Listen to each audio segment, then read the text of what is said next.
You know, I thought since tomorrow night's Christmas Eve, I'd go ahead and give a little present to America. You know, a nicely packaged little box of news wrap-up, all concerning the New Madrid earthquake disaster caused by the Louisiana sinkhole, caused by the BP oil spill false flag. You know, have it all nicely together and organized in a little box with a cute little bow right on top. And just get it all out there in one little quick video for fun. Say, here you go, America. Thanks for standing up for Duck Dynasty, but not for stuff like this.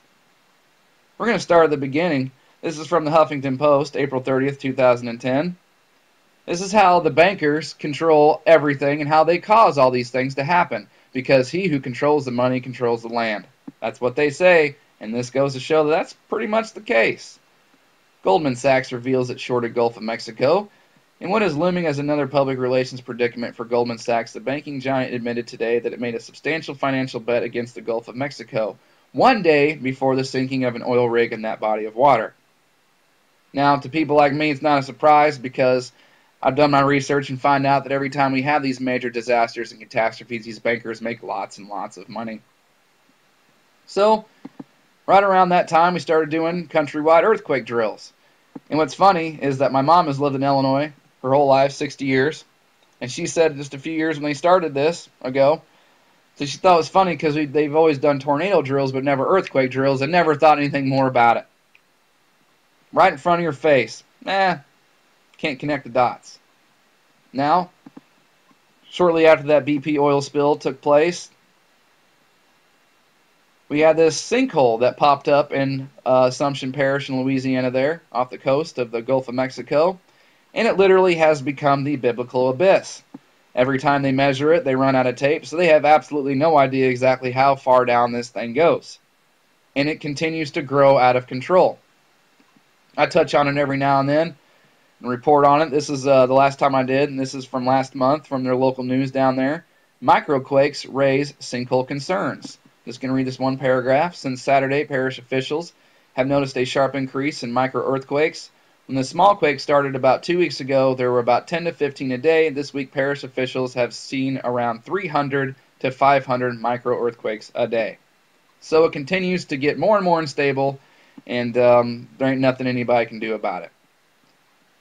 Now we have people like David Lloyd Vanderbeek who continue to proclaim that they are the next governor of Nevada. Don't know if that's true, just telling you what he says. And he said, indeed, that Obama and the bankers, we'll just call them the bankers, leave Obama out of it because he's just a puppet. The bankers are indeed planning a 9/11 of natural disasters, and it's going to be the New Madrid earthquake caused by the Louisiana sinkhole. And he talks about how it's all part of Agenda 21, and Agenda 21 is a real deal. They even have commercials for it. But they know nobody's going to do the research and read that monster of a document that it is, but it really is all part of Agenda 21, or Agenda 3, which is the return of the golden age of Saturn, which is hell on earth. And what they want to do is they want to relocate everybody, and they want to put them into overly crowded little areas that are tightly watched and monitored, and they want to oversee every single aspect of our lives. This is true. This is not conspiracy. The name of the game is control. Now, while this is all going on, too, you have Congress passing bills like H.R. 6566, or I like to drop the 5 and just do 666, which equals 18, which equals 9 in Saturn, but I know that's a crazy stretch. And this is called Preparedness for Mass Fatalities Resulting from a Natural Disaster, Act of Terrorism, or Other Man-Made Disaster.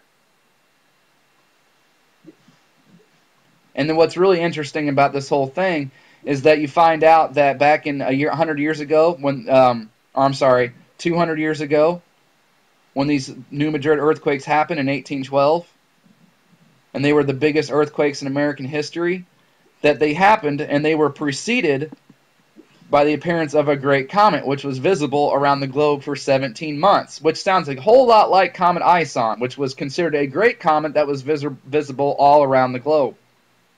And just to add a little bit more conspiracy to this whole thing, if you take your money, your $5 bills, and you flip them around, one you got this is the old stuff, the old one, you flip it one way, you get the Heartland, or see the heart. Flip it the other way, you get the St. Louis Arch.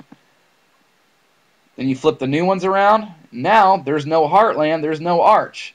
And you can clearly see that it was destroyed because some of it is left standing. Sure is neat. The 500,000, at least 500,000 people I saw sign onto that petition for Duck Dynasty, but we can't even get 5 friends or family members to look at this stuff. It's crazy to me. So, and I'm not talking to I know my mom-in-law and my sister-in-law are watching, so hey guys, love you. I'm not talking about you. I'm talking about my immediate family in general.